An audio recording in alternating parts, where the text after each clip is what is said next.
Cartoons, the animated frontier. These are the voyages of the Cellcast podcast. Its continuing mission to explore strange new cartoons, to seek out new animation styles and new creative storytelling methods, to boldly go where so few ever go again.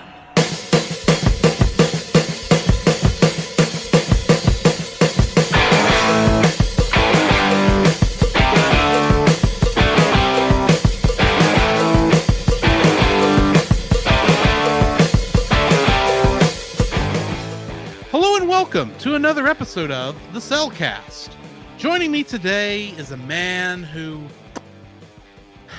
he doesn't know why he keeps being teleported back forward in time at the worst possible moments. Welcome, Jacob. Meow. The cat was not involved. It's like, what am I doing here? You'd think Wash would at least wait till you had a towel on. Yeah, thanks, Washu. How embarrassing. Why, thank you. Let me introduce our co-host, a man who has so many women wanting and dying for his affection, he can't just pick one. Oh, how I wish this was the case. Boy, our first harem is going down great already. It's going perfect.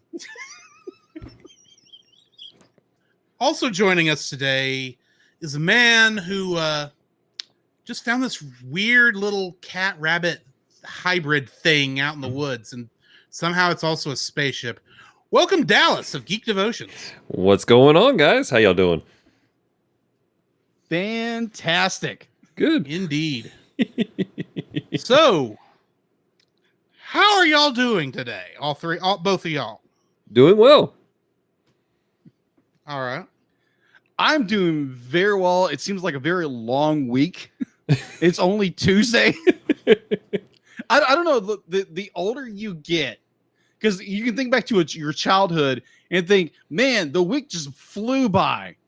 And now as an adult in their late 30s, man, the weeks just drag. It's like, man, can the weekend just get here? I hate to tell you this, but my weeks are going by too fast. Wow. Can we swap? I know. In my defense, well, actually, you have about the same amount of things I do now that I think about it. Because a lot of those were there at the same time. Yeah. So, Jacob, since we do have a guest on, I believe it is time for the interrogation. Ah, okay. Oof. If that's going to be what we call this. Okay. The interrogation. Interrogation notes. All right, Dallas. So, as our tradition on the Cellcast, when we have a guest, we ask you a bunch of questions we have not pre-informed you about, because honestly, I wrote these like an hour ago. All right, so question. Go ahead. So, question one: what was the anime that got you hooked on the anime genre? The anime that got me hooked on the anime genre. I prefer medium, but whichever.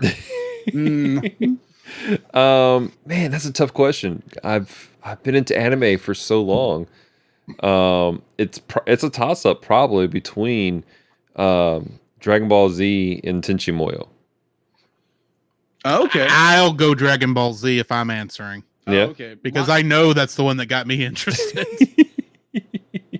Mine was the weird one. It wasn't Dragon Ball. It wasn't Tenchi.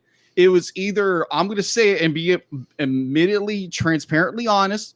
Either it was Gundam Wing, My man. or Inuyasha. Yeah. I can see both of these. I got into Inuyasha later, but Gundam Wing was definitely it's in one of my top favorites. Yeah. I didn't get into Inuyasha until it was on Adult Swim. So yeah. For Yugi, that was one of the ones that really helped to solidify me too. That was a great franchise series. Agreed. Mm-hmm. And they finally finished it. They finally finished it. All right. So question number 2. What was your favorite animated series as a child, And has your perspective changed as an adult to that series? As a child, probably just because it was accessible to me, it was probably Dragon Ball Z. Simply because it was the most accessible thing that I could get to because it was really big back then. It's my stuff has probably changed a little bit. I'm thankful for Dragon Ball Z Kai because it chops out a lot of the filler.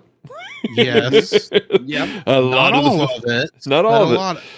So, I mean, it still takes about 10 episodes for those 5 minutes it was going to take the planet Namek to blow up. yeah, that's a but, true story. Last time on Dragon Ball Z, 3 episodes later. Right. So, but I've definitely come into, like, as I've gotten older, I've gotten more into more slice of life-ish type of animes rather than just because Dragon Ball is such a shonen, fight, yell, scream, roar type of thing. So I've grown into more of that slice of life, but also like a lot of the stuff that's on Gundam, where it's very like there's a deep story behind it, where we're really looking at people's lives and the effect of what they're going through. So that's kind of where I'm at now. Okay. If I was to answer that personally, it would probably, if the anime that I enjoyed when I was younger would probably be Gundam Wing. Mm-hmm. And now as an adult, from that perspective, you get really annoyed with the pretty boy angle and like, he's got so much drama in his life. Oh my gosh, just get the Gundam and fight. So look, here's the thing. Dragon Ball Z was my first. Yeah. I don't remember the filler being so bad when I watched it originally. Now, I know that was the Ocean Group dub. Yes. Mhm. So it's actually even shorter than it's there now. Because they actually cut out a lot of stuff. It's about it's about as long as Kai is, at least for the episodes they actually did. Mm-hmm. But I swear the filler was not that bad in 1998, 99 on that first dub. Oh, but gosh. I've gone back and tried to watch that first season now, and it's like, I think I'll just go watch a bridge. Not the abridged. Bridge is amazing. Bridge is so funny. To follow up my point with that, the character Relina has a death wish. I'm just saying. Like the entire series, she is literally like, Hito, come and kill me. It's like, girl, you lost. You'll be like, have you been hit on the head too many times by a Gundam? It's like, what is your problem? You're not wrong. You're not wrong. Exactly. Thank you. But yeah, I definitely need to get caught up on Gundam. I've got the entire collection, dude. If you want to borrow, the whole thing is on Verve. Okay, we'll never. But I may borrow it anyway because that will be a better signal. But even though it's DVD, better video quality. Yeah, I got you. Absolutely. All right. So I do want to point out something that Ashley Cronenbetter just put in the chat. She says, not all of the filler was horrendous. Goku and Piccolo getting their driver's license was very entertaining. This is true. This is true. Points to Ash. It's the single greatest bit of filler ever existed. All based on a cover image on the manga. Oh my gosh.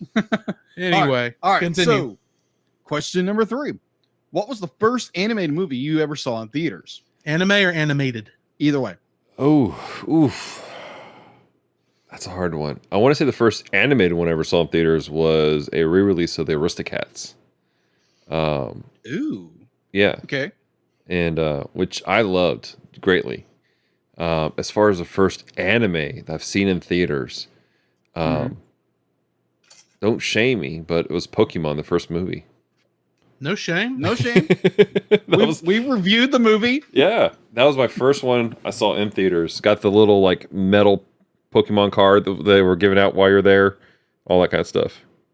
There's no shame. I was at the first showing here in Jacksonville of Detective Pikachu. My man. So there's no shame.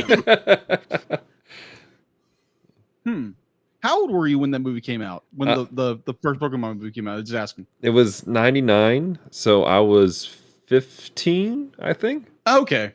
It's not too much worse than us. See, 99, I would have been Actually, I think I would have been about 15. Yeah, so I was about 14, maybe 13. I think it's 13. Well, how old are you?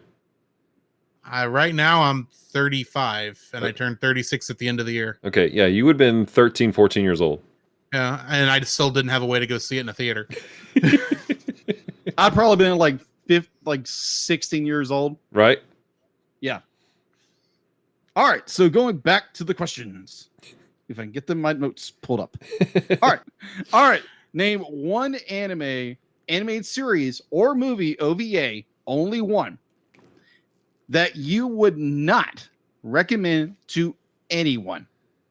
Would not recommend to anyone. Yes. Oh my gosh.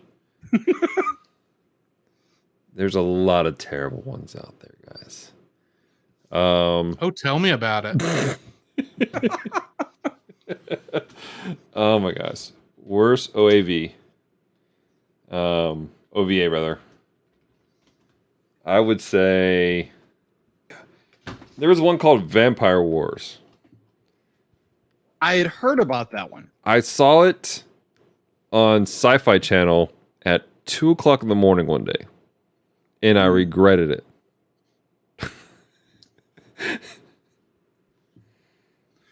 I think I know a worse one.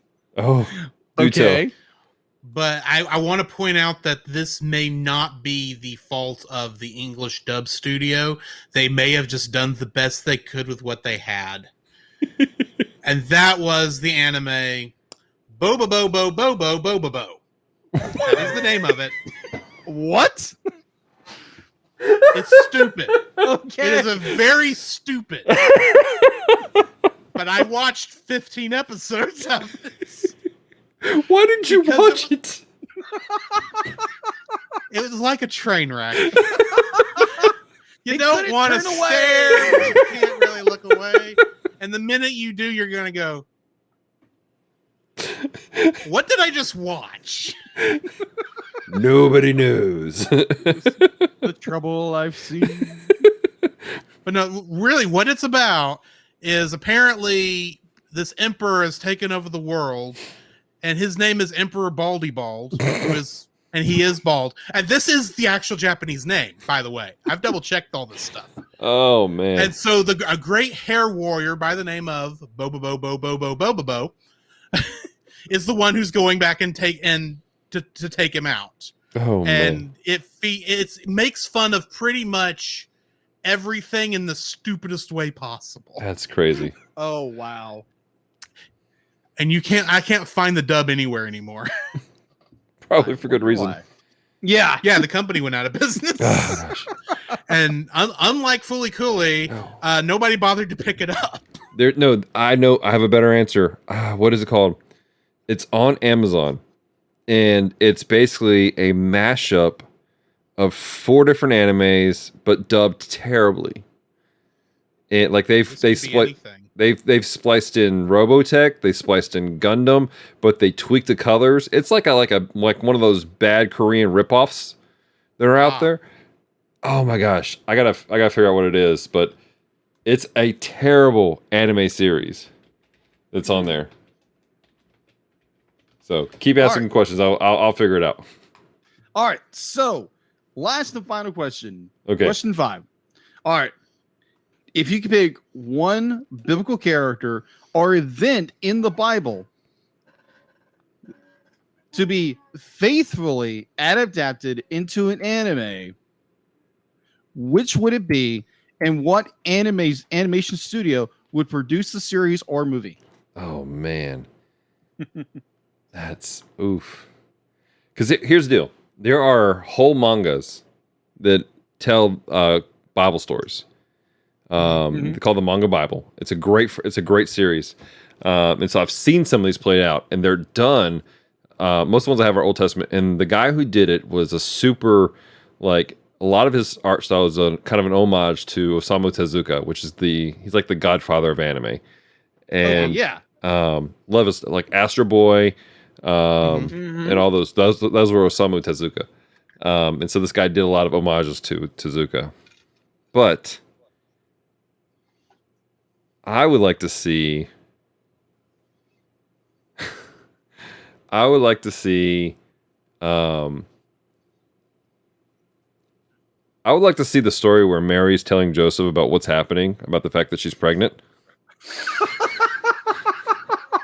That would be good, actually. That would be interesting to see, no matter what format I we're know. talking That is about. But true. be done by the same cats who did Fruits Basket, Oh, okay. which is like the original Fruits Basket, not the new one, which is super clean. The original one was like, it's very wavy lines and it's humorous, the art style, and it's still really adorable. But there's a lot of humor involved in it also. And Okay. Celeste was telling me about it, and it's a really cool series actually, and the story behind the artist is also really interesting. We'll get into that later though if you want to. Excellent. Well, thank you. I think you passed. Woohoo! Wait, we were grading? No, we weren't. I didn't think we were. No, you failed miserably. No, Oh. not again. It's really sad your brother did better than him.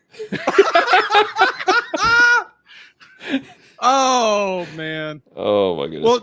Well, in Jim's defense, he doesn't watch anime, so That's fair. That's yeah, fair. he was just like lost the goose. I was like, Admittedly, what? on his episodes, we didn't even talk about anime. No, we didn't.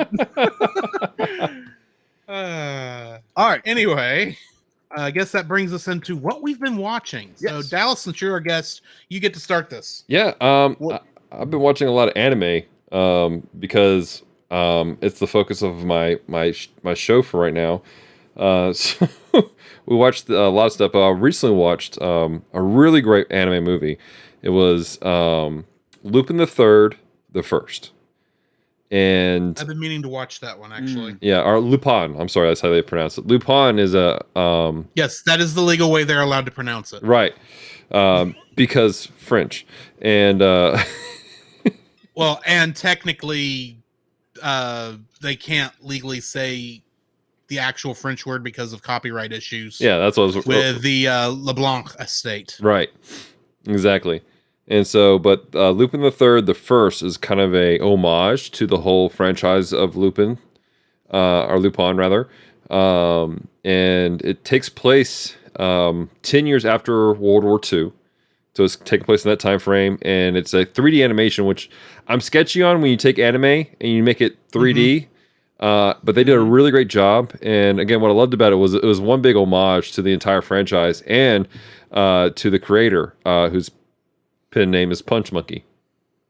Mm-hmm. And so Or Monkey Punch. Monkey Punch, yeah. But I liked it. I really enjoyed that. That was really a cool anime to watch them animate it. I've watched some Lupin over the years. And I'm a big fan of when you do that, when you pay an homage to the original creators and the original stuff like that. And it was just really beautifully done. It was a good story. Like, it's not going to win Academy Award or anything like that, but it was a good story that you were entertained with. So I watched that recently. We've been watching. Celeste and I have been watching this series on HBO Max called The Prodigal Son, and nothing biblical about it. Okay. It's a Fox series, and I don't know if it's still playing on Fox, but it's about this guy who is a profiler, and his father was one of the world's worst serial killers, and he actually was the one who had to turn in his father, and so it follows him kind of processing all the emotions of that, and also dealing with life at the same time, and it's really really interesting and intriguing. I've seen previews to this. It looks really good. It is. It's really good, and it's actually relatively clean, which I appreciate. Did you guys ever watch Fringe? Yes. A little bit. I watched the whole thing. It gives me. I'll admit I watched it because I wanted to see if this J.J. Abrams guy could actually make Star Trek. I get that. Prodigal Son gives me real Fringe vibes, like at least for season 1 Fringe, where there's always this air of mystery of what's going on. So that's what I've been watching. All right. Jacob? All right. So I finished up, I want to see episode 4, but Harry Potter and Prisoner of Azkaban the other day, because I got the whole series on Blu-ray. Nice. The whole franchise on Blu-ray with a slew of other films I have never seen before. So I'm going to start unpacking that. including Firefly. I've never seen the series. Oh wow. And believe me, like most of my friends are brown. What is it? Brown coats? Brown coats. coats is the term. Yeah, brown coats. Just I am love not one the of series them, to but death. yes, I know brown coats is the term. Yeah. Celeste is a brown I've, coat. yet to, I've yet to actually finish it. Oh really? I've got it over here. I just have only watched about half of it. So you've watched 5 episodes. Episodes. Yeah. See, it sounded better when I said half. Oh my gosh. Thank you, Fox. Disney needs to fix that problem Agreed. somehow. They'll screw it up, but they need to at least try. Right. So Jake, have you started Firefly, or is it you're about to start Firefly? I've seen a few episodes here and there, but I need to just watch the entire thing. Right. Because oddly enough, I saw Serenity before I watched. I think I saw like one of the first episodes, and I saw Serenity, and everyone was like, "What? Like, wait, you saw like the death of this character?" It's like, how dare you? This is blasphemy. No shame. I did the same thing, bro. I didn't even know Firefly existed until I saw Serenity. Yeah, Because I started seeing commercials for this and thought, yeah, this looks kind of like an interesting movie. I think I want to give this a shot. You get in, it's like all these people, you're supposed to know who all these people are. I'm going, I have no idea what's going on. And then that says, oh, based on a TV show. Well, Sounds like another movie. I wish I'd have known that. Sounds like another movie we might talk about later. Yes. yeah. So rolling around that same train, I started because in that same bundle of movies, I got the full season of the Ninth Doctor Nice. of Doctor Who. Yeah. So granted, that was my first introduction to Doctor Who. Be like, I had heard of Doctor Who, Right. but watching this was like, man, this is awesome. Yeah. And I think I've got to like episode Yeah, 5. He'd heard of Doctor Who. Yeah, just a little bit. And I think I watched. That's just the closest thing I can get a hold of. I've also got a TARDIS USB port over there. Yeah. I've got a TARDIS bookcase way over there. Half the Christmas tree ornaments on my tree that aren't. I actually did finally take down. Are oh, you got jelly babies? Nice. I actually have a weeping angel for my Christmas tree topper. Wow. Nice. So what do you call it? Oh, I'll be like, so you're a Whovian. Whovian is the term. Okay. I want to get these terms right because believe me, be like, oh my gosh, you called a brown coat, a something else. How dare you? Because some people will do that. It's like, oh my gosh, be like, you insulted brown coats. You will never have to worry about this from me. I already fixed your only faux pas so far. Yeah, I'm not a Yeah, checker. go listen to that first episode of Lower Decks. Yes. We reviewed, Oh my gosh. and see how many times he says Star Trek. Anyway, so I got through like episode 5, and granted that was my first real exposure to Doctor Who, and I got through Tennant and Smith, and I just dropped up after that when the Capaldi, I think his name is Capaldi, yeah, Capaldi. I was just like, I just didn't like the writing, Okay. and that is where Stephen Moffat was getting a little dry. Mhm. yeah. Yeah. And I I can't get into the newest one. Yeah. The female doctor. It has nothing to do with the actress. It's just I cannot get into the show. I couldn't get into the script of her stuff. I liked Capaldi because he reminded me of the original Doctors more, and I'm a fan of classic Who. There's a lot of Capaldi episodes that's like, these are some of the best episodes of Doctor Who I've seen, but it's intermixed with some of the worst episodes of Doctor Who I've seen. It happens. At least the sets don't fall down. Plus, you can't get any cooler than riding in on a tank while wearing sonic sunglasses while strumming along on a guitar in the middle of medieval Europe. This happened, and it was hilarious and mid perfect sense at the time. It was a fantastic moment. If I had dog ears, I'd be like, huh? I will send you, I'll find the name of that episode and show it to you. Oh, okay. I got you. So I was working through that, and then having to review the movie we're reviewing tonight, and Drew allowed me to borrow his box set, which has all 3 movies in there. All 3 movies. So I made the error of thinking. So it's Tenchi Muyo in Love, Tenchi Muyo 2, and then Tenchi Muyo Daughter of Darkness. So I watched Tenchi Muyo 2 thinking, okay, that's a sequel to it or something like that. Nope. That would make sense to me. Like, that was the most weirdest movie I have ever watched. It's drags. It's like, okay. Oh, okay. You're going there. Oh, okay. Why is this more realistic than anything else? He's saying that's the weirdest movie he's ever watched because he's not watched this one yet.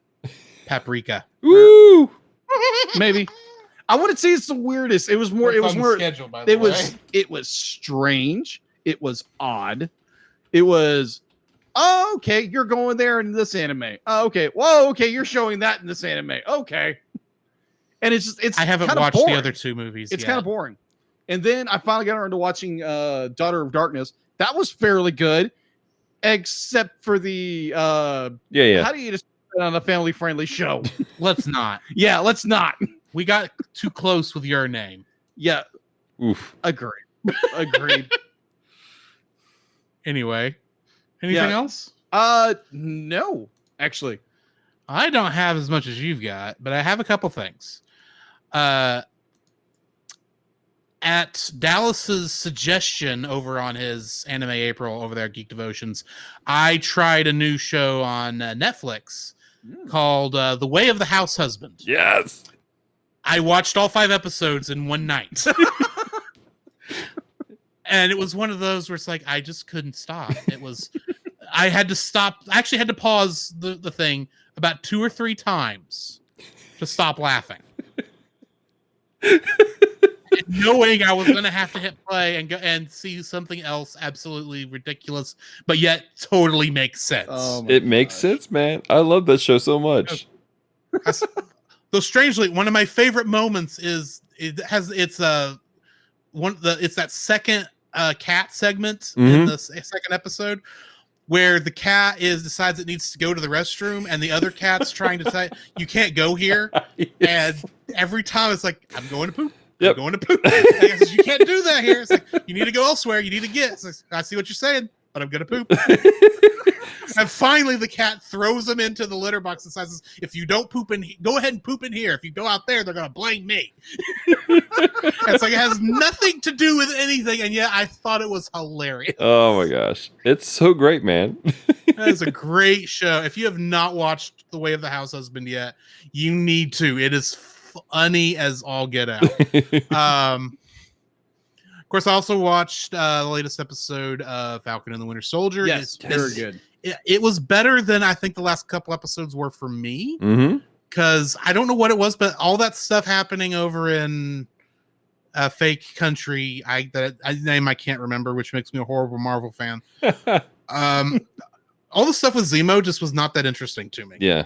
I know that sounds weird. It's just I couldn't get into it. The character of Zemo is dry in this one for some reason. Yeah. Yeah. He is. He's very dry. I liked him better in Civil War, Mm-hmm. but once we got back to where how it was affecting, when it got back to being Sam's story, Mm-hmm. Yeah. you're gonna get right down to it. Yeah. And we actually got to focus on Sam and Bucky.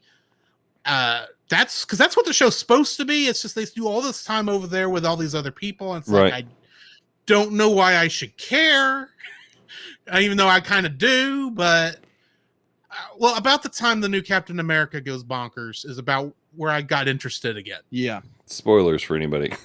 I just said Yeah, he went just a bonkers. bit. I just said he went bonkers. I didn't tell you how. Yeah. I didn't say what he did. Right. So it's interesting And besides, there's no way this guy can beat Chris Evans. We all know that. Well, this is a true story. So it's interesting But you say anyway, that this was so good for you, though, because I was listening to a couple podcasts today, and it's kind of split. Some people either they loved this last episode of Falcon, or they just were like, it's okay because there wasn't enough like action within it. I liked it because I felt like it was dead on earth. I'm a relationship guy. Yeah. And the relationships have got to be there for me to care. If it's just action after action, I was like, this is just visual noise on screen. Don't get me wrong, I love fight scenes. Yeah. but I need some reason to care. Mm-hmm. It's one of the reasons I know we haven't talked on the show any about Kong versus Godzilla or Godzilla versus Kong, but it's one of the reasons I like this because I actually felt for Kong throughout the entire movie. So, because I think that story was a bit better than King of the Monsters, in my opinion. Yeah. Mm-hmm. All that's beside the point. I've tried a couple other shows, but I don't want to bring them up here because I don't really know if I like them or not. So, and I can't remember the names. So, although I did actually start Mobile Suit Gundam, My man. the original, because I've never seen it. Oof. I don't know why I missed it. Are you watching the Let's see, series? let me rephrase. I think I saw an episode once because the animation style on the I can't think of the villains' mobile suits. I keep want to call them Zuko. That's not what they're called. Zaku's, yeah. The animation on the Zaku's in one scene, it's like, okay, I remember this art. Right. I know that doesn't make sense, but I remember this art. I don't remember what was going on at the time. Right. I remember this art. So I think I may have seen the original one time, but I think that was when I was in a hotel in Dallas, Texas once. Right. And only saw maybe a couple episodes and just not enough to get into it. Yeah. Now, are you watching the actual series or are you watching the series? Okay, so not the movies that break down the series. Right. I'm one of those guys that likes to go through the actual series. Mhm. The only time I broke this rule was when I tried to watch Madoka Magica. Okay. Because honestly, it flowed better in movie form than it did in TV show form for me. Right. Just saying that for me. I get that. Yeah. So yeah, that's pretty much what I've been watching. So Jacob, what do we got in the news? All right. So news-wise, Sony Pictures Animation has tapped 3 directors to take over the adventures of Miles Morales and the Spidey Squad for the highly anticipated sequel to the Oscar-winning animated feature Spider-Man Into the Spider-Verse, slated for October 7th, 2021. It does go in detail of who the directors are. Hang on, that movie's coming out on October 7th this year? 22. Okay, that makes more sense. Yeah. I was like, how can you produce that with 3 new directors? Yeah. I'm already worried since they had to rehire directors. I'm wondering how many writers this thing has now. Yeah. I want this to be good because I absolutely love the first one. Right. Yeah. If you couldn't tell from our review. No, of course not. Minus he forgot to tell me one little thing about that movie. I admitted to that. I know. I'm just joking. I am just joking. That's why I do a much better job of trying to catch it now. Yes. What Drew is referring to is that I have Tourette's disorder, as most people know, and you get epilepsy from time to time. Yeah, whenever I get strobe lights. Yes. In fact, I had to warn you about this movie. Yes. Because I wasn't sure, but it was close. It was pretty close. So yeah, I think it was like the first scene. We're sitting there, and I'm like watching the movie, like really beautiful, and it's just strobing like crazy. I'm like, "Urgh."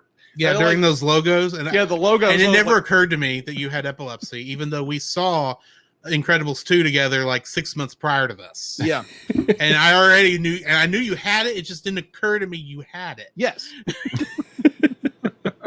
But there again, I say that more out of just joking, and I'd be like, Drew has been a really good friend when it comes to like, hey, you don't want to watch this. Hey, this is coming up in this movie, so be prepared for it. It's just me being a good friend. Exactly. Because if I know I watched it before you did, I want to at least give you a heads up. Yeah, that's fair. All right, so going back into the news.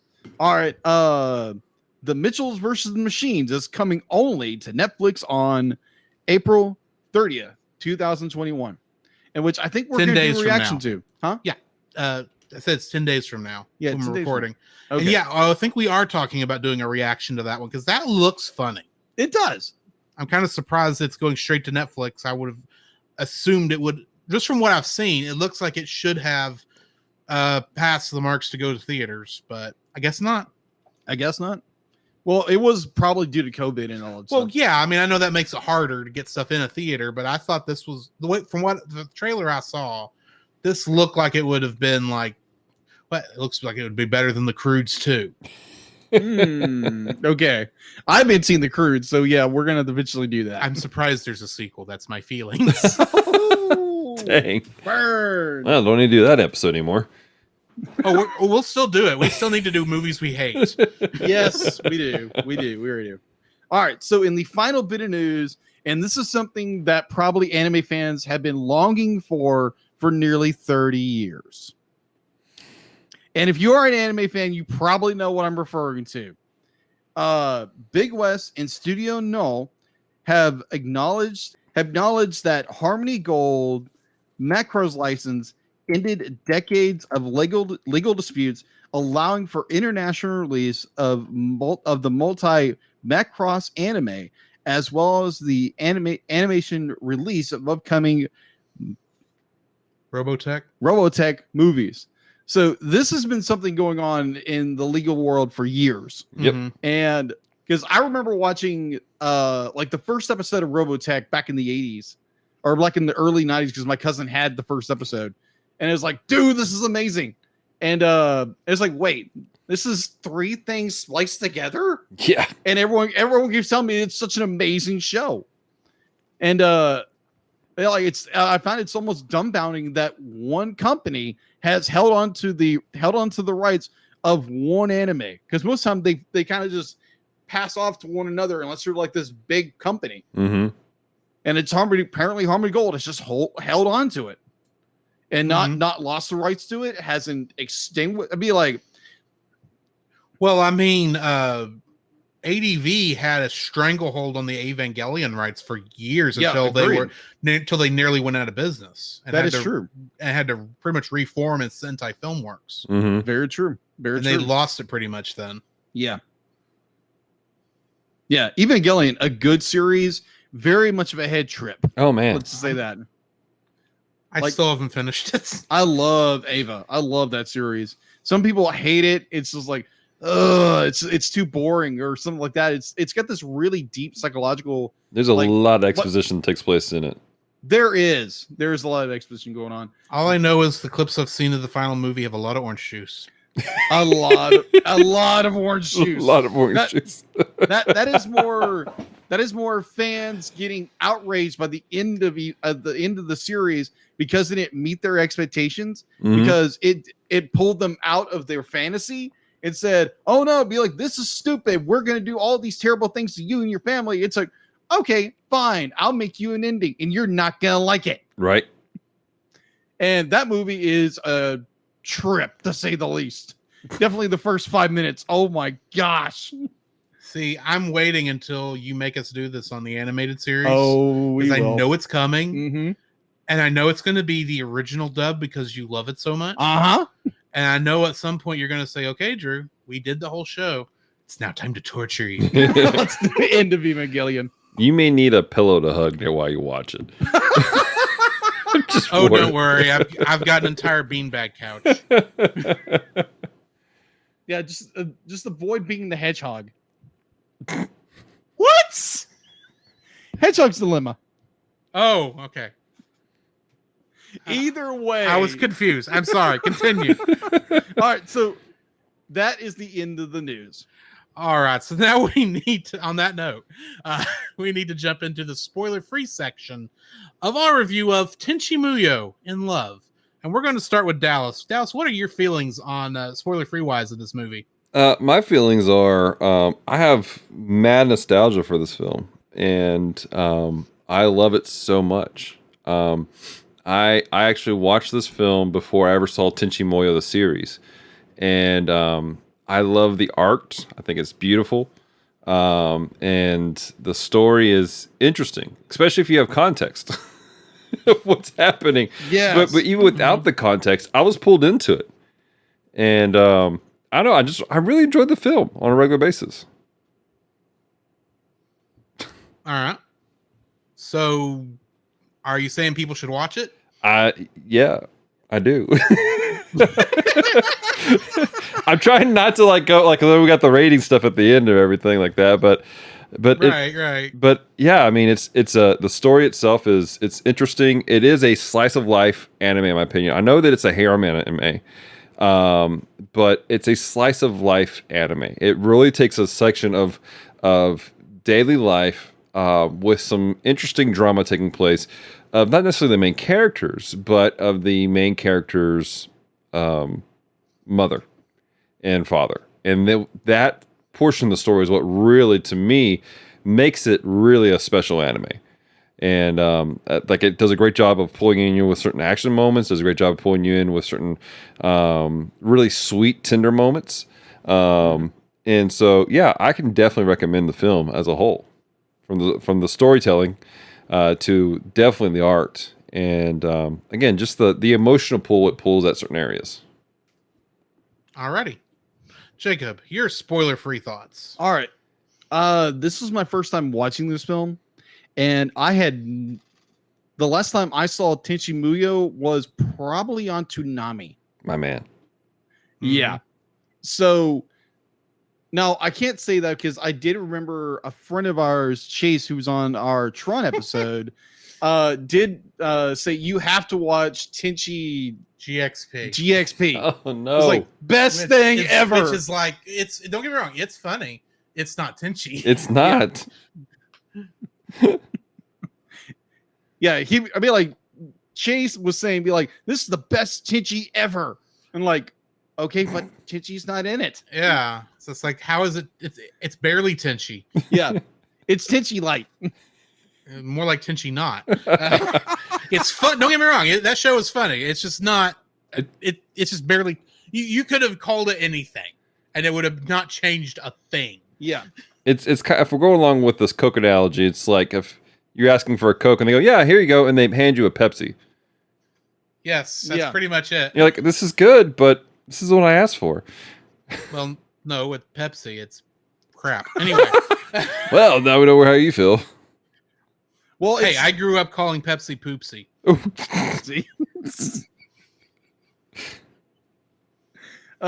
Well, it's kind of like it's like down here in the more southwest Everything's area. Coke. Everything's Coke. Texas. Yeah, everything's Coke. Everything's Coke. You think we're joking, but I have literally heard the conversation. Hey, do you want a Coke? Sure. What kind? Dr. Pepper. Yeah. I mean, I have that conversation on a daily basis. I remember we moved from the South I used to live in Corpus, and I remember when we moved to Missouri as a kid, lady came up and she goes, what would you like to drink? And I was like, well, what kind of Coke do you have? And she looked at me, she's like, diet or regular? And I'm like, no, but what kind of Coke do you have? Like, do you have Dr. Pepper, Pepsi, Sprite? And this poor little waitress was just like, what's wrong with this child? My mom had to step in. She's like, he'll take a Dr. Pepper.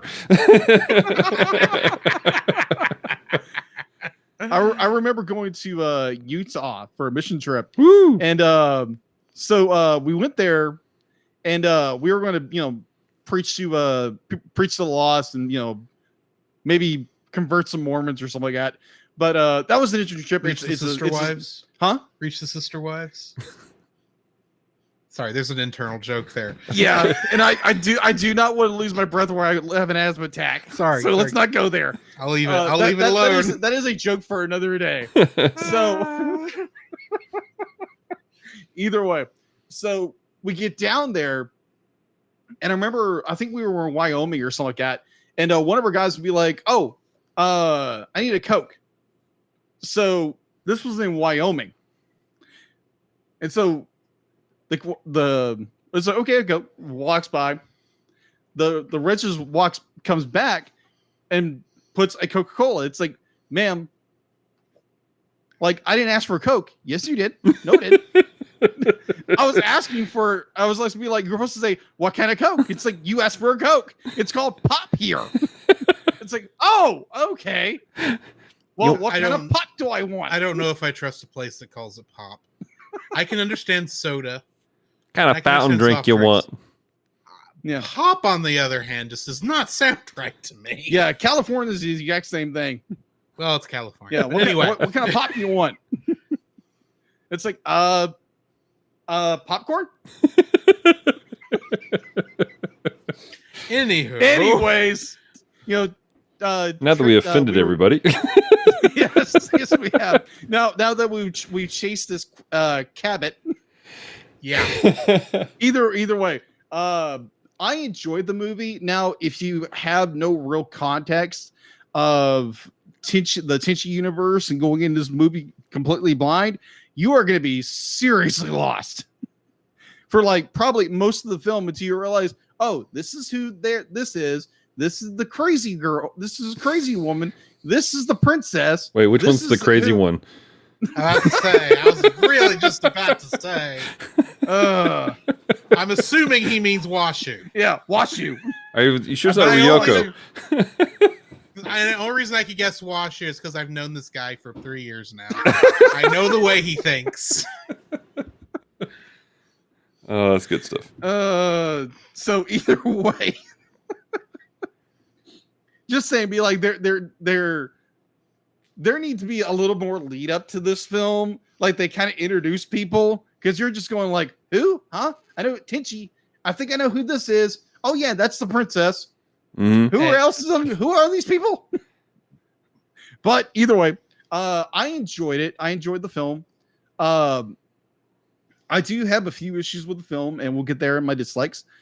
But overall, I thought it was a fairly decent film. The ending was very good.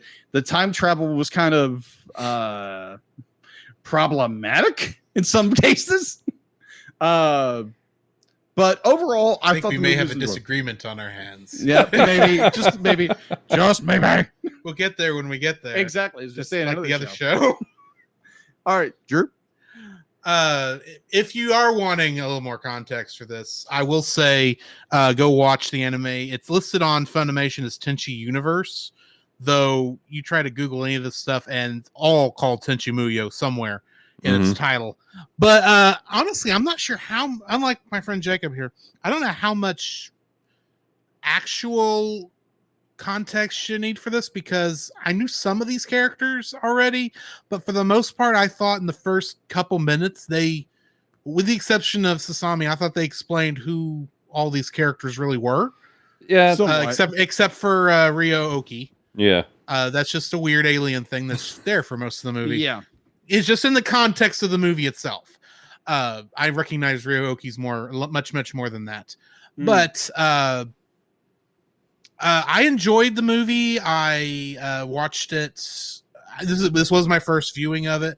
I was a little worried in the first couple minutes because all of a sudden we were in the past and the mouths were moving, but there was no sound coming out. I was afraid something was wrong with my disc. I double checked the Japanese dub to make sure it was doing the same thing, so that this wasn't some weird thing that that Pioneer had done back in the day.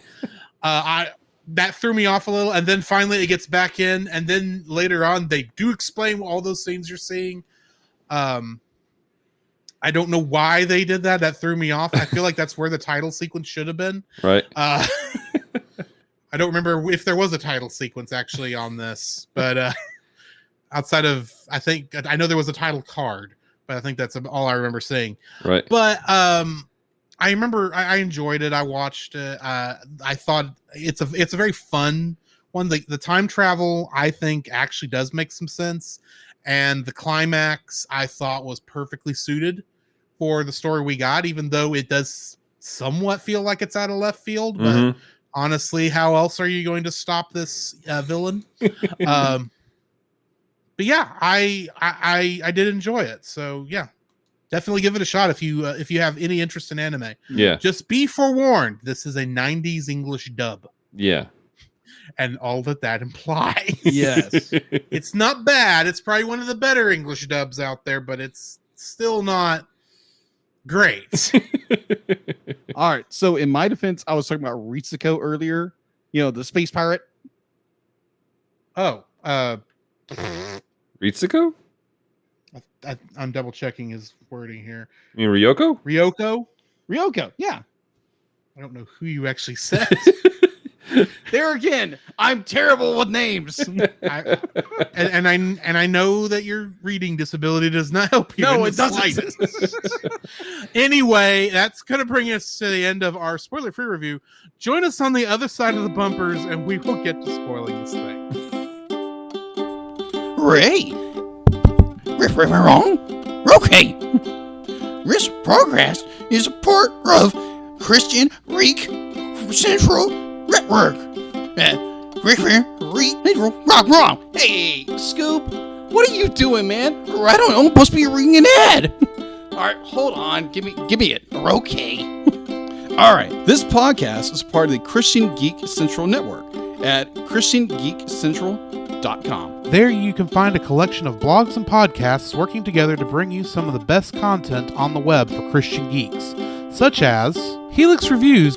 Helix Reviews is a podcast where David Arrington reviews movies, music, comic books, video games, and all kinds of media, all from a Christian geek worldview. His hope for this podcast is that it will be entertaining, informative, and interesting, but will also get you thinking about the media you are consuming.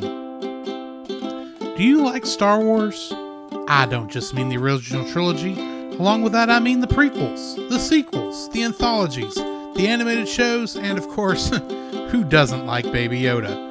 Well, if you've been in the fandom for any length of time, you know how toxic the fandom can get. And if you'd like to be able to discuss a galaxy far, far away in a much more positive light, might I suggest searching out The Outer Rim, a Facebook group dedicated to all of Star Wars, and check out their YouTube channel, which you can easily find at Pop Americana, which the podcast you're currently listening to is also a part of. To find that and more, check out the link in the description.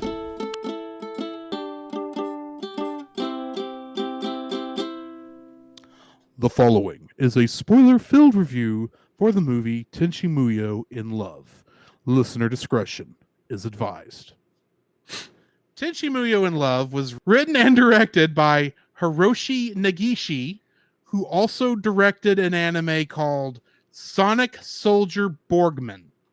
I don't know what it is, but I couldn't pass up a name that ridiculous. It was also written by Ryoei Tsukimura, who also wrote the show Revolutionary Girl Utena. And of course, Tenchi Muyo was created by Masaki Kajishima. The music was composed by Christopher Frank of the band Tangerine Dream, and he also did the music for the television show Babylon 5.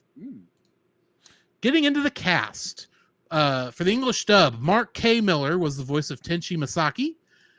And on Mighty Morphin Power Rangers, he was the voice of the monsters Garbage Mouth and Parrot Top. Okay. Petrea Butchard was the voice of Ryoko. And in the anime Serial Experiments Lane, she played Miho Iwakura. Jennifer Darling was the voice of Ayeka. And on the television show The $6 Million Man, she played a character named Peggy Callahan that was in 2 episodes. Sherry Lynn was the voice of both Sasami and Kione. And in Toy Story, she was the voice of the mom. She was also the voice of Mom's Disgust and Mom's Joy in Inside Out. Ellen Gerstel was the voice of Mihoshi. And in the Dragon's Lair cartoon series, she played Princess Daphne. Katie Vogt played Washu.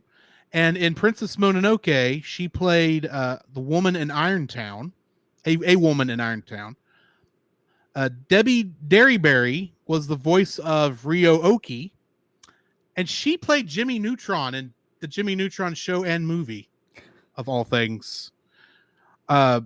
Michael Scott Ryan was the voice of Kane. And did you know there was a Fern Gully 2? Really? Yes. I It was called Fern Gully 2, The Magical Rescue. Okay. Had to rescue another force. I guess. Apparently. And Batman. and considering that Michael Scott played the villain in this movie, I'm kind of wondering if in Fern Gully 2, the villain of that was Mr. Chuckles, who he played. Okay. I don't know why you name a character Mr. Chuckles. Jay Hopper was the voice of adult Nobuyuki and Katsuhito, and he played a pot of gold in the video game Pajama Sam 2 Thunder and Lightning Aren't So Frightening.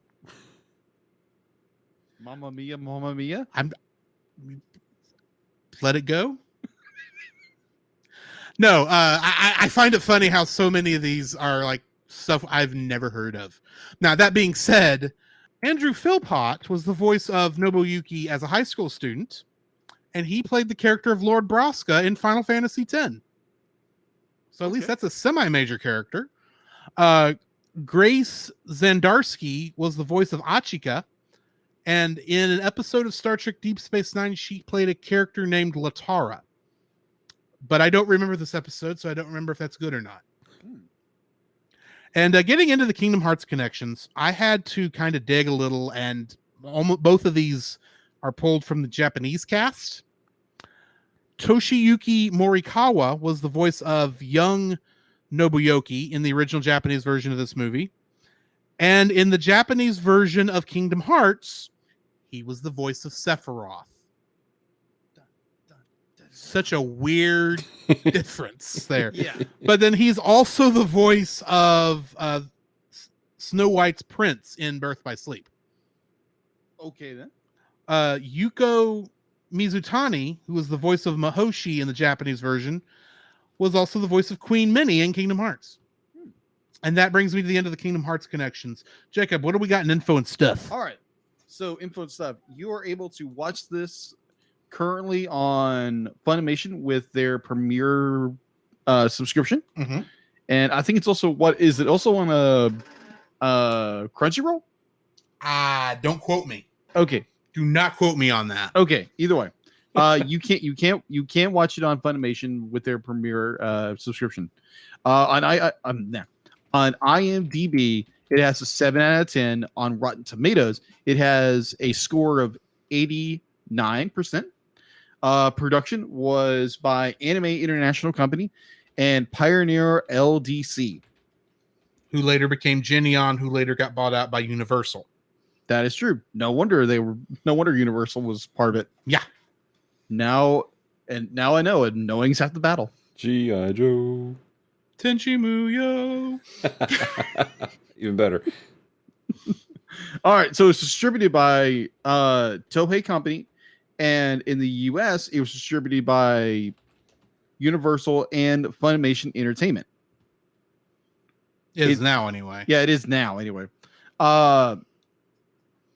Its release date was April 20th, 1996, and other than that, I can't find a thing on this thing. Like no budget, no theater releases, nothing. All I know, it's got 2 additional movies and a dozen or so series and The OVAs with it. legacy on Tenchi Muyo is absolutely ridiculous. How much there is. Yeah, there's the original Tenchi Muyo, Mm-hmm. which was an OVA. Yeah. Mhm. It's actually released now here in America as Tenchi Muyo Ryo Oki. Yes. That's not confusing at all. Oh, trust me, I went down this confusion thing about 3 or 4 years ago, and I was going to go through this originally, Oh, okay. and then never did because I got confused Right. and just said this is not worth it. I think it's because like some people don't understand what OVA is rather, yeah, Yeah, and so they're like, "Oh, we'll just do this." yeah, it's true. it's like just call it a miniseries or a made for TV movie, depending on how long it is. yeah. Right. So funny story. A couple of years ago, my brother and sister-in-law were told, "Oh, you need to watch Tenchi Muyo." So a friend of theirs had given them the first season. Didn't tell them it was the unedited OVA. Oh wow. Yeah, so they're watching this and it's like, "Oh my gosh, Turtle, what are you thinking?" It's like, "Oh, this is cool. Oh my gosh." I feel like I'm now on the FBI wanted list here. Anyway, Anyways. I want to put a point of clarification in there. because a lot of times when you're talking about anime series this old, they like to recompose the music. This is, even though I listed an American as the film's composer, he's not the composer for the English version. He's the film composer for the film, period. Yes. So don't get that confused. Just want to point of clarification before I jump into our summary. Summarize it. What? Summarize it for us. Will do. After being defeated by the Jirai Emperor and the Galaxy Police centuries ago, the monstrosity powerful Super A1 class criminal Kane was imprisoned in the subspace room of the GP's headquarters, never to be released. Why does that sound like the Animaniacs? Well, he was a bit wacky. In the present, established to be 1996, the year of the film's release, Kane escapes his bonds, destroys the GP space station, and travels back in time to take his revenge on Jirai's royal family. The Galaxy Police only have time to send a short warning before Mahoshi and Kiyone intercept. The Misaki house, the shrine, and Tenchi himself all begin to fade out of existence. Washu theorizes that someone is tampering with the established timeline and uses a shield to keep Tenchi from vanishing. The shield is only a temporary solution, so Washu sends the rest of the group back to 1970 to prevent Kane from killing Tenchi's mother, Achika. Tenchi's friends assume roles as Tenchi's father, Nobuyuki, in Achika's high school, while Tenchi himself stays hidden to prevent causing a paradox. Tenchi and his friends must also deal with a rogue GP operative bent on seizing glory by killing Kane. After determining the exact time that Kane strikes in 1970, the group tries to defend Achika, only to see the villain escape into subspace with her and Nobuyuki. Tenchi, Ayeka, and Ryoko follow and challenge Kane that even with their powers boosted by Washu, they are no match for him. Washu sends a powerful dimensional cannon from the present, and Kiyone mans the weapon to destroy Kane. Tenchi is wounded, and Achika unlocks her latent Jirai powers to fuel his sword and deal a crippling blow to Kane. The group barely escapes in time before the dimensional cannon is fired into their pocket of subspace, finally destroying Kane. Before her memory is wiped along with Nobuyuki's, Achika asks Ryoko and Ayeka to take care of Tenchi, since she will not be there for him in their presence. Jumping into the trivia for this, continuity-wise, this film follows the television series Tenchi Muyo, released here in America as Tenchi Universe, which was in 95, while ignoring Tenchi Muyo Ryo-Oki, which was from 92. On a related topic, Tenchi's mother, who was named Kiyone in Tenchi Muyo Ryo-Oki continuity, was renamed to Achika for this movie. So that's not confusing at all in the slightest. No, it's not. So, Dallas, Yes, since sir. you're our guest, why don't you give us your first like? My first like is the artwork. Like, you can really tell, like, again, keeping in mind this is the 90s when this came out, and Right. and there's a feel to animation in the 90s. You can tell they put a lot of effort and work into the art of this film. Like, they're like, this is going to be cinematic. The way that colors just popped. Even like at the beginning where you see Kane breaking out of the subspace prison and you got these flashing lights everywhere. I mean, it, like, honestly, it kind of gave me vibes from like Alien, like the original Alien movie. Okay. Like, see just that. like, and honestly, like, that's the first thing I saw. Again, remember, this is my introduction to Tenchi Muyo. And so just picture me 15 years old, 2:00 in the morning, pitch black room, and then just that red light on my screen. I'm like, what is happening? See, my thought when I saw that was, oh great, Hal's in this. I can see that. 2001: A Space I Odyssey. can't There you do go. that, Dave. I'm sorry, Tenchi, I can't do that. Right. But all the way through, there was so much care put into the actual art of the movie. Again, American dubbing, it's a thing. But as far as the art style of everything, it was gorgeous. I think it was beautiful all the way through, especially with it being dated there in the 90s. Now, watching it again, now I didn't have the beautiful Blu-ray that you have. I have a DVD that was released 100 years ago. That's what I watched it on. And so I don't know if they cleaned it up for the Blu-ray. You have to tell me. But you can see the grain, which I mean that's kind of there. It's baked in, but it was beautiful all the way. You get the grain in this also. Mm-hmm. I haven't seen the DVD release, so I don't know, but you generally between a DVD and a Blu-ray of the anime of this era, the backlotting for the effects is generally brighter. It's interesting. I don't know why that is, other than maybe it's another pass where maybe they had to use a brighter light for the higher resolution or something. But right. That's just how it is. Man, I'd try to track that down because, again, I already think this is beautiful enough on its own, just the way that the art works out. And I'm actually a fan of seeing grain in a film. I think that it gives texture, literally gives texture to what you're watching. And I think it can actually enhance a film at times. So the art is kind of one of those top level things for me. It actually influenced me a lot with some of my own personal art as a kid, with the way that I drew stuff. So just a note on that on film grain. I don't mind film grain, but I want it to be consistent. If you go from a scene with no film grain to really a lot of film grain and then kind of a medium and back and forth on that annoys me. I kind of want consistency, but that's just me. You really do not need to see the most recent cut of Metropolis then. Because it goes back. I recognize the farther back you go, you're just lucky to have what you got. Yeah. They're still missing 15 minutes of that movie. That's crazy. But of course, we're also missing 2 whole seasons of Doctor Who that we only have on audio. Yeah, that's true. So, yeah. Jacob, your first like. All right, so kind of following in with Dallas's first. I like to call this one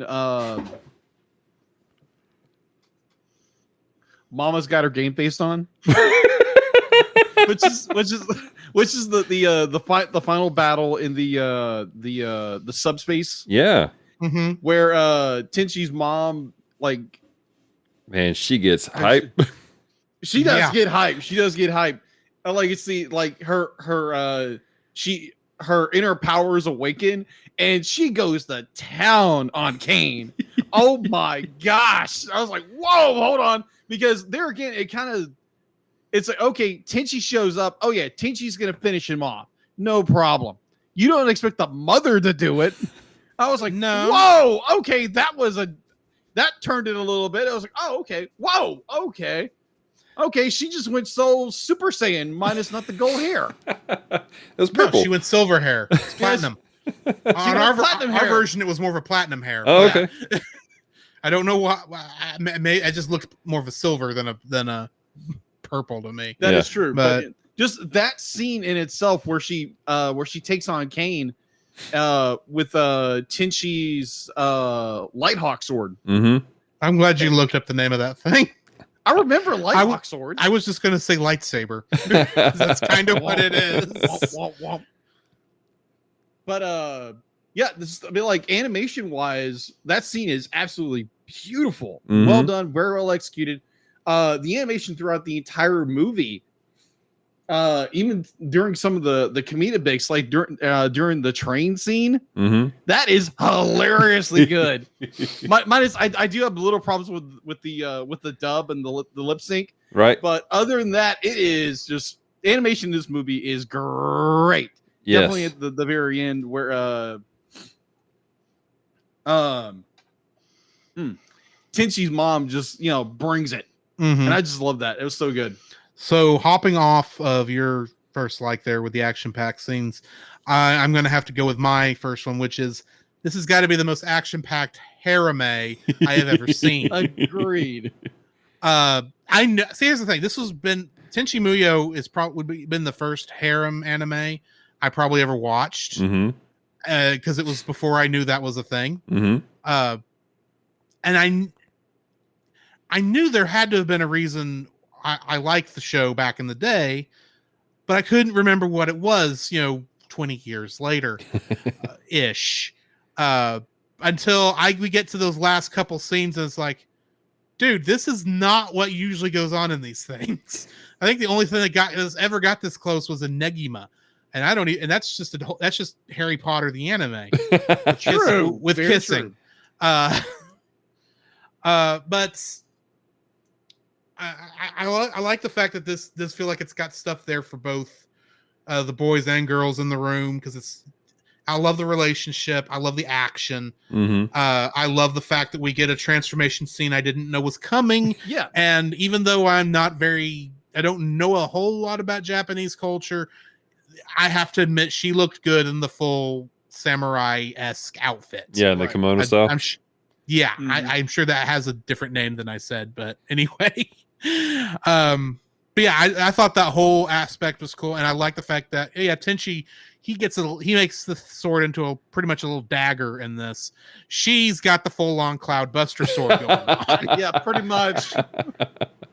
I mean, It's like, wait a minute, you hurt my son, no, you die. No, let me rephrase. It wasn't Cloudbuster sword. It was Masamune. Yes. It was Sephiroth's sword. That's it. Sword. Because it's about that long. That's it, man.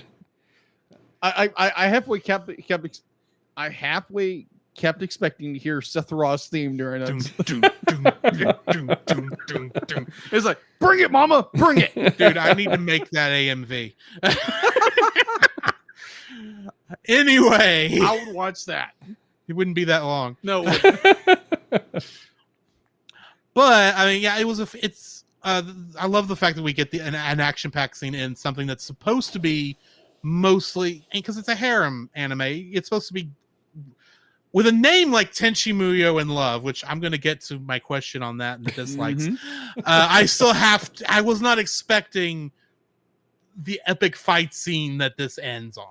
Right. So yeah, that's my first like, is the fact that this is an action-packed harem. Dallas, what's your second like? Man, you kind of took mine with that whole action pack thing. Like, there's a lot of action there, but I can shift over to something else. That is, I really enjoyed the interaction between Tenchi's parents. What's his dad's name? Nobuyuki? Nobuyuki, yeah. Nobuyuki and Achika, the way that there's this beautiful love story between the two of them. And it's cute. It's adorable, watching them flirt a little bit. When they're in the park and he's on with his the 8mm camera. Mm-hmm. Yeah. And she says something to him and he just blushes and everyone's teasing him. It's just fun. It's cute to watch that agreed. relationship. And actually, especially if you get into the franchise later, it adds a depth to things, to the whole concept of what's going on here. So I really enjoyed that. Alrighty. All right. What's your second like, Jacob? My second like would be the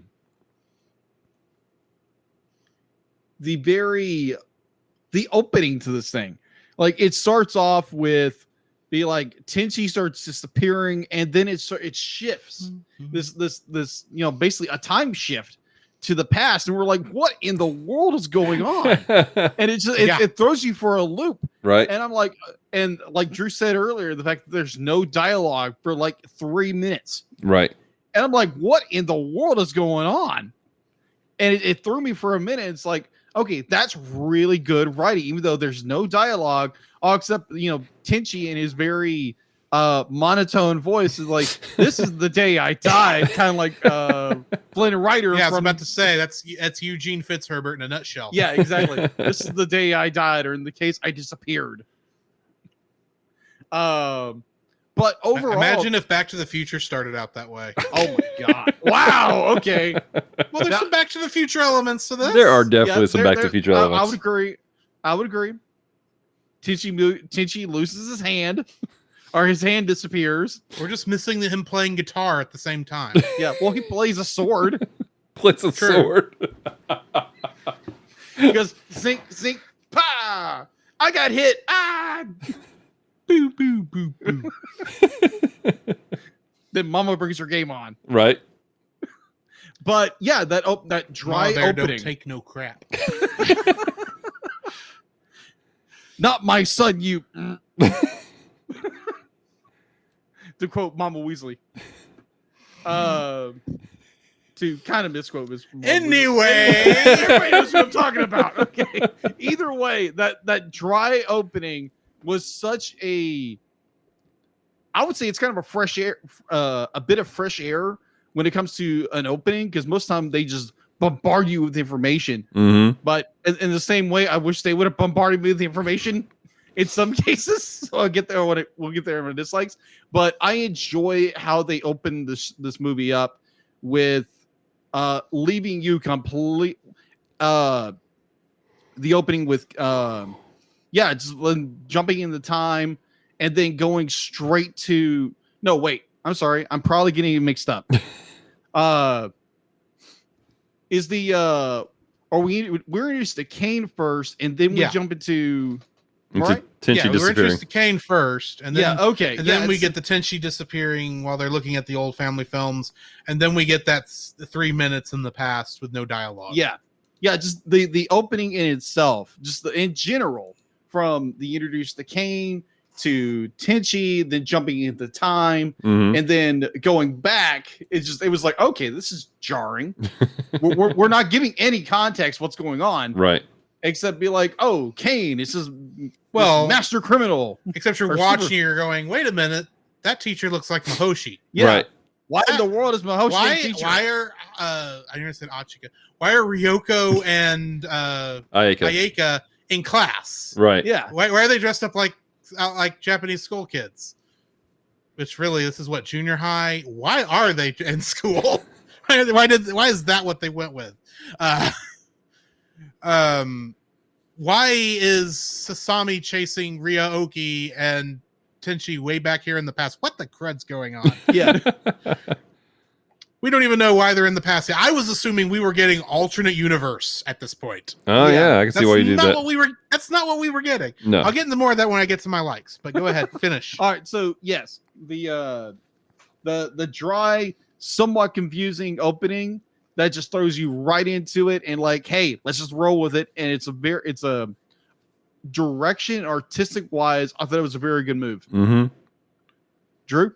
My second like is how the time travel works in this, which I know apparently Jacob was not a big fan of, but we'll get to that in a minute. Maybe. It's not, you don't feel that bad about it. Maybe. We'll see. Yes. Anyway, I like the way the logic on this worked. Like I said, it does follow the Back to the Future-esque where because the timeline's changed, you've got a little bit of leeway to get everything fixed in time. Right. But it's not an immediate transfer. You do get that little bit of it's not destined to happen the way it happened in the past, so you've got to go back in there and fix it. It's a good way to tell a time travel story of this type. I like how I like Washu's time travel machine. It's very anime. It's very Washu. Let's be honest.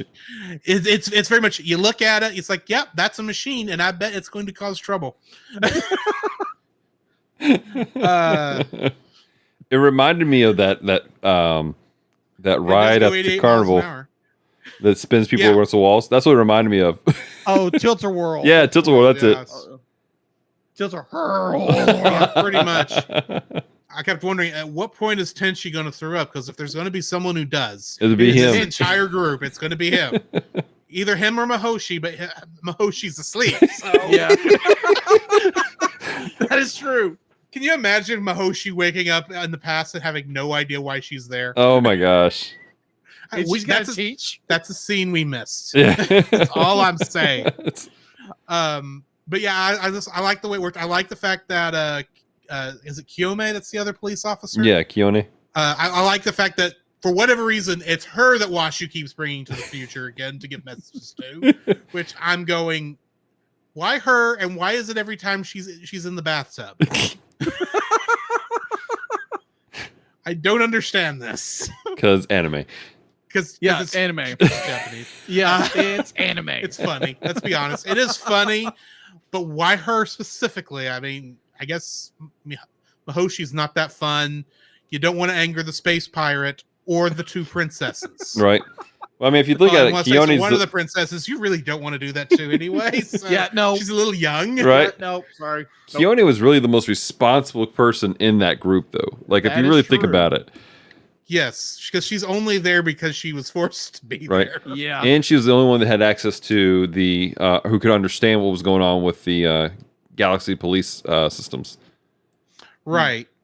But I like that we've got a fellow police officer causing even more trouble for the gang, because it's like, oh yeah, I'm gonna go kill Kane. It's like, dude, you're the one who's going to be causing us all our problems until we can actually do this, Right. Because Kane ain't going to show up to the last 5 minutes. And I'm not wrong here, but Nope. I kind of knew that going into it, because it's very much trying, when is this going to happen? Because there's obviously only about a 5-minute window when you're going to be able to beat this guy. That's how these shows work. Exactly. That's kind of how it worked in that Star Trek episode, "The City on the Edge of Forever." You got to time it just right, but but it's next to impossible to pinpoint it. So yeah, I like the way the time travel worked. I thought it was great. That's my second like. Anybody have any other additional likes they want to pump out before we jump into dislikes? I just want to echo how awesome it was to see Achika just go all out with the sword. Yes. Like that was. Agreed. I will agree with that. That was Mama's just- got skill. That was lit. Anywho, let's go ahead and jump into our dislikes. So, Dallas, I know you leaned heavily into the nostalgia on this one. There's probably not much you actually don't like, but try and dig and find something. I can definitely do that. And one of my dislikes was actually the fact that you don't have anything about Kane really throughout majority of the film. Like they discuss him on the front end when he escapes. You're like, oh, this is a big deal. And then there's like zero conversation really about who he is, what he is, why he's so dangerous, until that one point where Washi pulls in Kione, and then it's just a really brief thing and say, all right, so this is what's going to happen. And everyone's looking around for him. And like, I don't know, the way they played out that one other Galaxy police cop, like, he was not giving me Kane vibes. You know what I'm saying? I was like, Yeah. this is not the big baddie. And then it was like the last 5 minutes. And it wasn't like he wasn't a real presence in the series or in the movie. He wasn't a real threat throughout the most of it. I'm a big fan of Godzilla, the 2014 one. And I'm a fan of the fact you don't see Godzilla except for really for a little bit of screen time. But they made him a force of nature. Like, you really feared, or you sensed how big he was throughout the entire thing. Whereas in this, Kane was just like a secondhand conversation. And now the story was told good about everything else, but it was like he was just like this awkward side note in the background of everything. So that was kind of one of my dislikes. I feel like they could have done more with Kane to make him more terrorizing, or at least have some more flashbacks, or have something where, there's something more direct taking place other than Tenchi randomly starting to phase out and they have to catch him upside down in a net every time for some reason. Yeah, oddly. Yeah. That almost looked like a copy paste of that effect every time they did it. It did. Because his arms and legs were in the same orientation every time. That is true. Mm-hmm. Jacob, your first dislike. My first dislike would be, why is this movie called Tenchi Muyo, the movie Tenchi Muyo in Love? Okay, It's to be fair, I have to say this is my first dislike also. Okay, so in that same way, this movie has so many different themes throughout it. It has Love is not what Tenchi and love is not one of them. do with it. Or at Except least being not like, Tenchi being in love. yeah, it's Tenchi. I mean, like, what does it imply? That Tenchi is in love with his mother? Well, he should be loving to his mother. Yeah, loving to his mother. He definitely But is it's- acting out of but- love. Yes. That is true. But being quote unquote in love, no. Yeah. So you have a time travel element. You have There were 100 different things they could have called this that would have been better. yeah, exactly. including the just- title of this movie makes no Including sense. including just Tenchi Muyo the movie. Yeah. Instead of giving it Tenchi Muyo the movie, Tenchi Muyo in Love, It's like, or Eris Reverse, whichever. and I'm still, what on earth are they saying with this title? Yeah. I don't understand it. I understand why they call it Tenchi Muyo in Love 2, that movie, because that makes sense. I wonder if, and this is just me guesstimating here, I wonder if it was called Tenchi Muyo in Love because they wanted to get both the words Tenchi Muyo and love in the title in English, because it is an English title, I believe, in the Japanese version. So it didn't really matter what it was, as long as it was English and it had those words that maybe people would have recognized over there. And that's just the name they went with over here, even though it didn't make any sense. That's just my theory. I know that's happened with some stuff. That's the reason why Final Fantasy is called the way it is, because they literally just wanted a alliterative name. Yeah. FF. And Fighting Fantasy was already took, which was their first choice. So I'm guessing it might be something like that. They were going more for a flavor title. But at the same time, I would have liked it if they changed it for the American releases. That is true. That made just a little more sense. And also, to quote Whitney Houston, what does love have to do with it? But a secondhand emotion? It just raises the question, what is love? Baby, don't hurt me. Don't hurt me. No more. Anyway. Now, hey, Dallas, what is... Sorry, I want to throw this in there with the whole Tenchi Muyo. It's my understanding Tenchi actually means heaven and earth. So I'm wondering if it was the play on words, because his name is Tenchi Muyo. Right. But if it's the under heaven, earth, in love, you know what I'm saying? Love within heaven and earth. Which, because that would be kind of the story of Nobuuki in Achika. Yeah, That can make sense. I can see that, but unfortunately, it doesn't exactly work here because, let's face it, us Americans don't get the pun. No, we don't. You're right. Because if you have to do that much work to understand the joke, it's not a joke anymore. And that's a failure of 90s anime ports. Well, I mean, it doesn't. Not most of the modern stuff's kind of that bad too sometimes. Mostly because of the shadow of 4Kids. But anyway, 4Kids. Dallas, what's your second dislike? All right, my second dislike is actually, again, it's how I was introduced to the franchise. But I hate how it's such a hard start, and you have to know who's who. Like there's no introduction whatsoever to these characters. Now, I think like you said, Drew, eventually you get there and you go, okay, you're cool. Like within like the first 10 minutes, you have a working idea of who these characters are.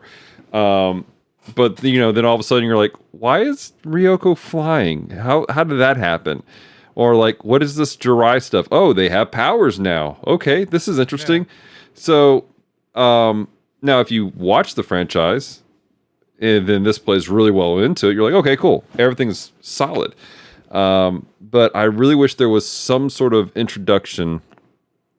After I was cool with the opening scene, even like with the whole Kane escaping and Tenchi going, this is the day I realized I was going to die. And then all of a sudden there's all this stuff.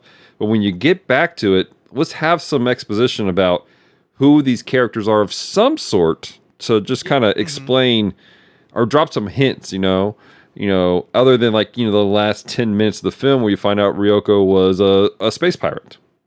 Yeah. See, this is a problem a lot of anime movies have that are tie-ins to shows. The Dragon Ball Z movies are just as bad. They assume you've watched Dragon Ball and know who all of these side characters who only have a single line, who they are. And there's no explanation on any of this stuff. Exactly. Now I will say, just last week we reviewed My Hero Academia 2 Heroes. That had too much the other direction. It's like, we don't need all the backstory for all these characters. In fact, you could cut about half these characters and it wouldn't have made a difference. Absolutely. Absolutely. But it's a fun film. It's a fun film. It's a great film. My understanding is the second one's better. But it is.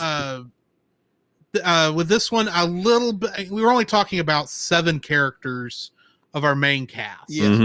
You could have explained it a little bit. I mean, you get some information about the whole Jirai family kind of midway through. Yeah. But then you're wondering, okay, well, who are all these girls and why are they hanging out with Tenchi? Like, at least give us a basis of why these ladies are running with Tenchi and his family.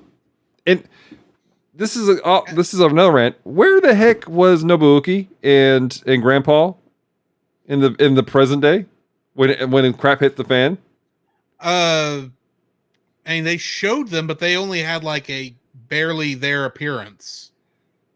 Like I was like in the beginning of the movie, like when Tenchi's disappearing and Washu saves everybody, I'm like, Yeah. where are they at? Yeah, those. Well, I mean, those two would still be around. It's just that they wouldn't be in the same. It's not like Tenchi where he would cease to exist permanently. Right. They would have still existed. They just would have been in different situations. Yeah. Right. So I don't know. That caught me just now. Like it just popped in my head just now. Yeah. No, I understand. I understand. Jacob, what is your second dislike? My second dislike would be because Dallas would be like hit the head on the hammer with his, because it's just like, what in the world is going on? but yeah, I'll definitely go with some of the lip sync is off in this film. Primary, what the focus I'm going with is the train scene. Now, granted, the train scene is hilarious. Between you're going to help me out because I'm bad with names again. Ryoko and Ayaka.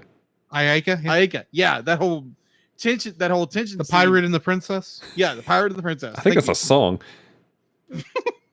Pirate and the princess. I have to look that up. I was a pirate. She was a princess.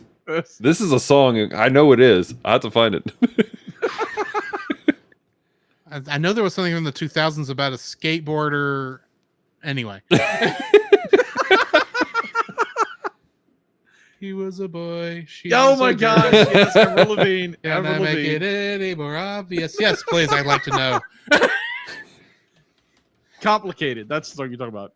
Oh, is that the name of the song? I had Yes, no idea. Everything's so complicated. No, that's a different song because I know the Weird Al parody to that one. Oh, okay. Either way, the that scene, it's like where the two characters are like bickering at each other like they normally do, and because obviously how expression of the characters are, I would find it either there's a lot more dialogue there that we're not seeing, or it's they wrote the scene but didn't count for some of the lip flaps. So it's there again, it's a minor nitpick, and there's also the problem with the time travel paradox with you have Tenchi going back and trying to correct his own past, and his mother, who Tenchi later says that using her power shortened her life. So Tenchi all the time he went back in the past, and that's the reason his mother died, because she used her latent power to save his life. Or it's just it's like could so be complicated.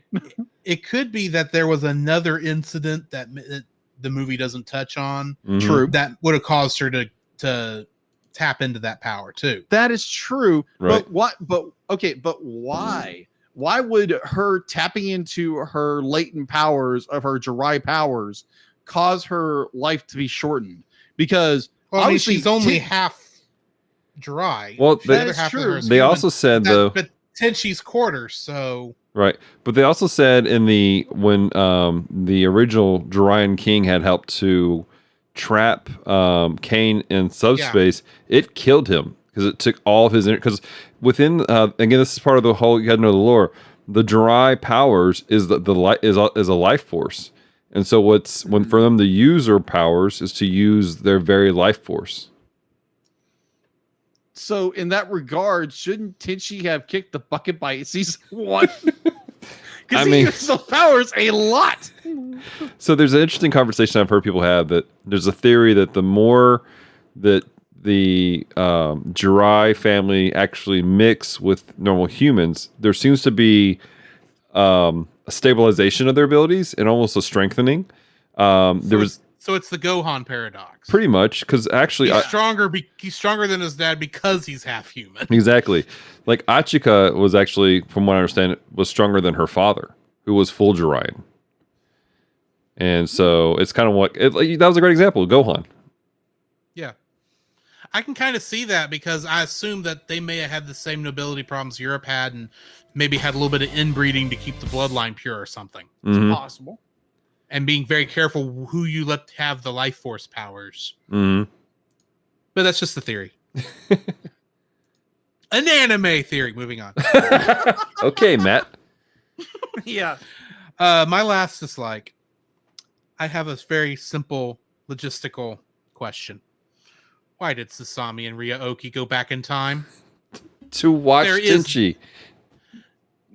See, Tenchi had a reason to be there, at least from a storyline perspective, because he had to be there to do the last thing. As far as I can tell, Sasami and Ryaoki only had something to do outside of throwing the net up at the last minute. I feel like that's to needed. save Tenchi those 3 times.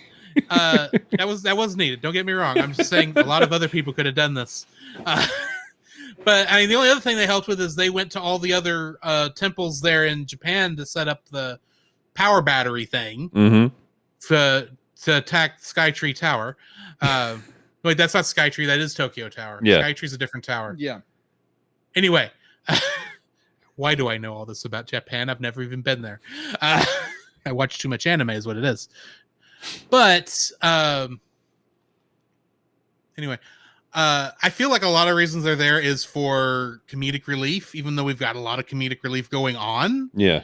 And there is, I guess, technically a reason, but you could have had Sasami come back without Ryaoki, and that it's just weird that those two came back, in my opinion. It didn't have to be there. I think you could have run shifts, keeping an eye on Tenchi, because Mahoshi isn't going to be teaching the whole time. I still don't know I don't remember what the other police officer was doing during all that. What her excuse for being there was. What her Keone? cover was. She was like Keone. a maintenance person. Yeah. Okay. Well, she has an even easier way to keep an eye on Tenchi than Sasami has. They're just kind of walking around town trying not to be seen by anybody. Yeah. So here's a question. So why would the other Galaxy Police cop, the Ditz? Miyoshi. What's her name? Miyoshi. Comedic reasonings. Yeah, that's true. Why is she a teacher? B, I've known more teachers like Mahoshi than I did Keone. Oh no. That's terrible. Tell me I'm wrong. To everybody that is in the teachers union, we do not support this message. Don't get me wrong. Don't get me wrong. I know a lot of teachers. Yeah. One's probably watching this and is about ready to kill me now that I've said that. But I'm just saying there are some out there that are a little ditzy. That's all I'm saying. It's not everybody. I'll give you that. And just like I said, I know more like Mahoshi than I do Keone. And I can see Keone doing maintenance. I can see Keone wanting to do maintenance over being a teacher. Anyway, before I stick my foot farther up my mouth, I think that brings us to the end of our likes and dislikes. So we need to give our ratings. But Dallas, what is your rating on this on a scale of from 0.5 to 10? From 0.5 to 10, I'm going to give this a pretty solid 8, in my opinion. It's, for me, it's fantastic 90s animation. Like, I feel like this shows what the 90s could do. The dubbing throws me off, though. And if you've never seen Tenchi Muyo, it's a hard thing to jump into. Like I said, it's amazing that I fell in love with it when I did, because I've never seen anything with Tenchi Muyo in it. But I can see people struggling, going, "What the heck is happening here? Like, what is this little rabbit cat thing?" Hey, the Cabot is cute. I love Yeah, the Space I agree. Cabot. So Probably best character. Never says a word, but probably best character. Ryoki helped me out with my kids ministry, man. That's all I'm saying. Okay. Hey, Jimmy Neutron is the voice of the Cabot. She had a role. Okay. Yeah. Meow, meow, meow, meow. Just put that into next. Someone also needs to edit Jimmy Neutron lines into Ryoki. That's all I'm saying. I have all these great ideas. No time to edit. Anyway, Jacob, what are your thoughts? What is your rating? I I'm gonna give it a 7.5. It's an enjoyable movie. Like Dallas said, there is if you're not familiar with the Tenchi Muyo Tenchi universe, what have you, you're gonna be lost for a little bit, and it doesn't it be like I said, be like you get into like who these characters are fairly probably 10 minutes in, but within those 10 minutes, you are completely lost what's going on. Mm-hmm. And that's one of the main problems with it, because it doesn't really give you any context, or like you have to be a fan. Like most anime movies, you have to be a fan of you have to be a fan of the series, and if you just jump into a cold turkey, you're gonna be like, huh, what in the world? But I enjoyed it. Beautiful animation, definitely for the 90s anime. Really well done, executed very well. Gave you this nice little twist at the very end, thinking your main hero is going to be Tenchi, but nope, it's his mother. And she goes all hardcore on our main villain, and it takes him out. And the time travel is a little timey-wimey, but it's a great film. It's a fun little film. So yeah, I give it a 7.5. Nice Whovian reference, by the way. You're welcome. He picked it up from me. I watched Doctor Who. Come on. Dude, I'm just jacking with you. Anyway, I'm going to pull my prom coat. What? Fences are cool. Anyway, moving on. I'm going to give this a 7.5. When I'm anime from the 90s, I'm kind of so used to dubs from this era that the fact that the dub is a little bit crunchy, that almost leads into the charm of it. I can see that. At least a little bit for me. I mean, it's not over 9,000, so there's that. But I mean, I enjoyed the show. I enjoyed the movie. There's just a couple of little nitpicky things here and there, but nothing really that's going to kill it. I think the main reason it goes all the way down to 7.5 for me is maybe I just don't have the lore knowledge I really need to really appreciate it, because I only watched about 5, maybe 6 episodes of Tenchi Universe before I got to this. So I had been introduced to every character except for Kione. Kione was the only character I didn't get introduced to yet. But I enjoyed what I saw of that. It's just I kind of still was going into this. I have no idea who half you people are, and plus, by the time I was in it, the dry powers hadn't even been introduced yet. So there was some of this is like, oh well, that's interesting. I have no idea what's going on, but I love watching it anyway because it's fun. Yeah, and so yeah, I'm going to give it a 7.5. Our some more be like it was, over 9,000, so it's I love you 3,000. I think I'm following the math. The bridge that he just took. I think you jumped about 5 tracks there with your train of thought. Yeah, maybe. Anyway, that's going to bring us right there. Yeah, that's going to bring us to the end of this episode. So join us next week as we look at our second ever Blue Sky Studio movie, and the first one since they were closed. We're going to be watching Rio, which is ironic because I do believe the birds that movie's based on are all extinct already. Caw. That's a slightly depressing way to end this episode, but Wow. anyway. It's got dark. I could be wrong on that too. That's what's sad. Join us next time for that. Come, Jacob, we must prepare for next week. Prepare for what, Drew? The same thing we do every week, Jacob. Record a podcast! Oh boy. Dallas, where can they find you at? You can find me at geekdevotions.com. That's where my wife and I post up all of our YouTube videos for our ministry, Geek Devotions, which is the show from Devoted Geeks, who are devoted to letting you know that you're loved. We take geek pop culture items like movies, video games, and comic books, and we use them to let people know they're loved. We do a weekly devotional using these things every Friday on YouTube. On Mondays on our Facebook page, we do a Bible study, which Drew's had the opportunity to jump in on with us every so often. And then we do what we call Play and Pray on Twitch right afterwards on Mondays, where we play video games. But our main thing is this. If somebody jumps in the stream and they just need to talk, they just need to, maybe they need prayer. Maybe they just, they need to talk through some stuff for a minute, I will pause the game and go to the main screen and talk with those individuals, or my wife will, whoever's streaming that night. Because while we love our games, we love you guys more. And so that's what we got. So geekdevotions.com. Check out all our social media, Facebook, Instagram, and Twitter. Just look for Geek Devotions. Awesome. So I guess we will see y'all next time for Rio. This has been Drew. This is Jacob. And we will catch you in the next frame. Caw. So where can they find you, Jacob? You can find me on Facebook at Jacob B. Heron, also on Facebook at Jacob's Daily Art Corner, where I try to draw each and every day. I don't get to it as often as I like, but join me there. Also, you can find me on Instagram at Jacob B. Heron, on Twitter at Jacob Heron, and Letterboxd at Jacob Heron. So where can they find you, Drew?